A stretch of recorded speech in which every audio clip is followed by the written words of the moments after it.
Hello बच्चों, let's read this question. So this question says which of the following is and are correct. Okay, आपको देखें यहाँ पर तीन आइडेंटिटीज गिवन कर रखी हैं और इसके करस्पॉन्डिंग फोर ऑप्शंस गिवन कर रखे हैं कि कौन कौन से ऑप्शंस के आपके यहाँ पर करेक्ट है. So we can write down the key concept of this question. इस क्वेश्चन का की कॉन्सेप्ट हम क्या लिख सकते हैं? क्रॉस प्रोडक्ट लिख लीजिए. क्या लिख लीजिए? Cross product will be the key concept of this question.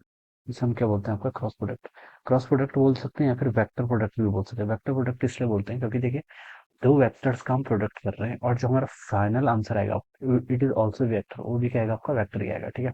तो देखिए सबसे पहली प्रॉपर्टी होती है आपकी. देखिए ये ए वेक्टर क्रॉस बी वेक्टर. ये क्या आपका? A vector cross B vector. A vector cross B vector को देखिए अगर हम ओपन करते हैं. ठीक है. और ये किसके इक्वल आता है? ये आता है आपका ए बी साइन थीटा. ठीक है. A vector cross B vector होता है A B sine theta n cap. N cap क्या बता रहा है? N cap is giving us the direction. ठीक है. जैसे आपके पास कोई ए वेक्टर ये है and this is the B vector. ये क्या आपका बी वेक्टर. ठीक है. And the angle between them is theta. Theta is angle. Okay. अगर हम A cross B find out करेंगे तो ए की तरफ देखिए अपना राइट हैंड की फिंगर्स लेनी है, उसको कर्ल करना है बी की तरफ.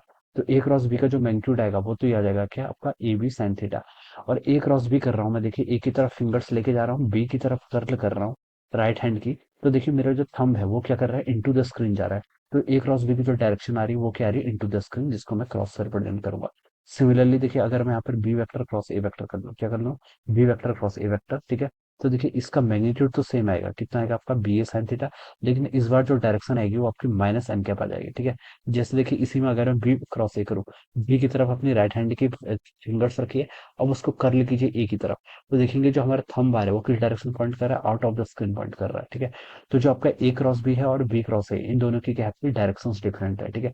डायरेक्शन क्या है? डिफरेंट है. और वेक्टर्स में देखिए मैग्नीट्यूड प्लस डायरेक्शन दोनों सेम होनी चाहिए, तभी हम बोल सकते हैं कि वेक्टर क्या आपका इक्वल है. ठीक है. तो देखिए यहाँ पर फर्स्ट ऑप्शन में लिखा है ए वेक्टर क्रॉस बी. क्या ये आपका minus B vector cross A vector के इक्वल होगा? ठीक है. माइनस बी वेक्टर यहाँ पर देखिए ए वेक्टर है. ठीक है. ये आपका यहाँ पर कितना होगा? तो क्या ये इसके इक्वल होगा? ठीक है. माइनस साइन आर क्या, तो हम बता सकते हैं कि yes this statement is correct. ये स्टेटमेंट क्या करेक्ट है? ए क्रॉस बी आपका minus B vector cross A vector के इक्वल हो सकता है. ठीक है. ये हम यहाँ पर से बता देंगे. अब देखिए सेकंड स्टेटमेंट में लिखा है ए क्रॉस बी आपका बी वेक्टर क्रॉस, ये भी आपका अगेन ए वेक्टर होगा. ठीक है. A cross A vector cross B vector आपका बी क्रॉस ए के नॉट इक्वल टू है. तो ये स्टेटमेंट भी क्या बच्चों बिल्कुल करेक्ट है.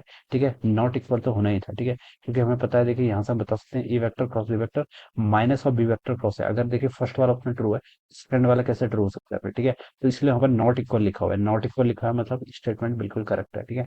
इस प्रॉपर्टी को देखें हम कॉम्यूटेटिव प्रॉपर्टी बोलते हैं. क्या बोलते हैं? आपका कॉम्यूटेटिव प्रॉपर्टी. कॉम्यूटेटिव मतलब अगर हम वेरिएबल्स को इंटरचेंज कर लेते हैं. ठीक है. तो ये जो प्रॉपर्टी सेटिस्फाई कर रही है इसे हम क्या बोल देते हैं? कॉम्यूटेटिव प्रॉपर्टी बोल देते हैं. अब देखिए थर्ड ऑप्शन पे चलते हैं. ठीक है. थर्ड पे देखिए हमें क्या दे रखा है? थर्ड आइडेंटिटी गिवन कर रखी है. ये वेक्टर क्रॉस आपका B vector plus C vector. ठीक है. देखिए ये आपकी एक स्पेशल आइडेंटिटी है. इसे हम क्या बोलते हैं? डिस्ट्रीब्यूटिव प्रॉपर्टी बोलते हैं. क्या बोलते हैं? Distributive property. इसे हम कैसे सॉल्व करते हैं? पहले आप ए वेक्टर को बी वेक्टर के साथ क्या कर लीजिए? क्रॉस प्रोडक्ट कर लीजिए. तो ये आएगा आपका A vector cross B vector plus फिर आपका ए वेक्टर को सी वेक्टर के साथ क्रॉस कर लीजिए. ए वेक्टर क्रॉस सी वेक्टर. तो ये प्रॉपर्टी जो सेटिस्फाई करता है इसे हम क्या बोलते हैं? This property is called our distributive property. क्या बोला जाता है इसको? डिस्ट्रीब्यूटिव. जैसे पहली प्रॉपर्टीज और दूसरी प्रॉपर्टी को क्या बोलते हैं? कॉम्यूटेटिव बोलते हैं. वैसे सिमिलरली इसे हम क्या बोलते हैं? आपका डिस्ट्रीब्यूटिव प्रॉपर्टी होती है. तो ये डिस्ट्रीब्यूटिव प्रॉपर्टी की क्या है? आइडेंटिटी है. ठीक है. अब यहाँ पर देखिए क्या बोल रखा है? A vector cross B plus सी आपका ए cross B plus C vector. तो बच्चों ये रॉन्ग हो जाएगा. ए क्रॉस बी प्लस ए क्रॉस सी इसका राइट आंसर होता है. ठीक है. यहाँ पर ए क्रॉस सी होना चाहिए. ठीक है. प्लस सी वेक्टर नहीं होगा. This is wrong. ठीक है. तो थर्ड वाला स्टेटमेंट क्या आपके यहाँ पर से ये आपका इनकरेक्ट है.